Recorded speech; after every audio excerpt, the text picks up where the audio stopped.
People were like renting the bedroom in a 1+ den, and then they were sleeping on the couch in the den, right? Yeah, So yeah. they were rent, and this is like $1,800 for the bedroom, while somebody else that you don't know is sleeping on the sofa. Did we really hit 40 million people here in Canada? That's what Did they're it telling happen? me. Do That's we what they're have 40 telling me. Do million we people? believe that one? I haven't seen any new people on my street. You haven't seen any new. All I see is new people across the street, man. There's like 100 cars in front of this house all the time now. It's like, I think she rented out her living room and her dining room and her basement and like every room in this house. Yep. Or it's a really long party, but I'm Well, pretty sure. as of March 31st, 2024, Daryl, a rooming house can be coming to a neighborhood near you. Oh man, that'll be So exciting. these are going to be licensed rooming houses. And I don't know if people have ever been inside rooming houses. I've sold rooming houses before. Like they're never like, they're never the places that, people are going to because that's like their first option.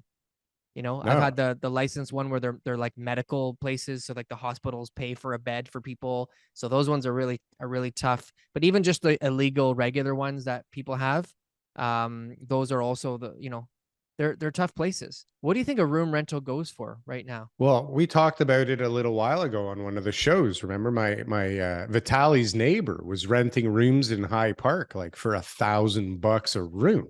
Yeah. Right. So I imagine in the core it's even more than that. I mean, I actually mentioned on the show when my daughter was looking for apartments downtown that, remember, people were like renting the bedroom in a 1+ den, and then they were sleeping on the couch in the den, right? Yeah. So they were rent, and this is like $1,800 for the bedroom, while somebody else that you don't know is sleeping on the sofa eating your food in the fridge. Well, every time you're going to the kitchen, like it's like, hey, I don't know what's his name, Ragdesh, probably these days. I don't know. Right, Ragdesh is renting out the bedroom and sleeping on the couch and driving an Uber. And I don't mean to be like racist or anything, but this is happening like crazy, right? We see it everywhere. And in his free time, he's lining up for pre-construction and paying at the peak, trying to get the Canadian dream, right? The Canadian dream. He's like, listen, I don't have the money to be able to buy this pre-construction house or condo, but I know that if I do it, then in 5 years from now, I will be a millionaire. There's a great channel, and I wish I could shout out the guy. He does these like internet guru type of like skits, and it's always just like, all right, but first, guys, this is what we're gonna do. All right, first you're gonna go and buy a G-Wagon. All right, and then you're gonna write that off, as part of your marketing expenses. It's going to be the corporate income taxes of the corporation that you just started this morning. Then what you're going to do is you're going to rent out that G-Wagon and drive, Uber Eats. And what you're going to do with that money is you're going to collect it and you're going to put it anybody's gas. You're going to put it into your RSP. Oh, right? At 4.5%. But then once you take the money from your RSP, which you're going to flip, you're going to buy a rental property. And then after you buy that rental property with money that's not even yours, you're going to buy my course. You're going to buy my course, you fucking idiots. Okay, TK, we have gone way far off the rails already. But okay, how do we get to 40 million people, a billion Uber drivers, and a shortage in the labor market for construction? So, okay. The people are old, man. Did I jump? Okay.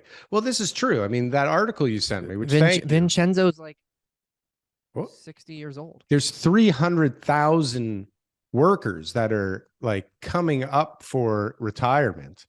Yeah. And there's only like 5 people that are willing to do what they do currently.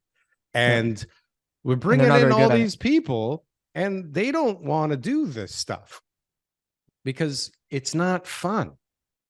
But we have to incentivize it. Like, we really have to incentivize it, or we have to incentivize some kind of research and development into like mass producing homes. Everybody's a fucking developer all of a sudden. Everybody feels the woes of the developer. Everybody's explaining the developer's issues with getting more housing on the market.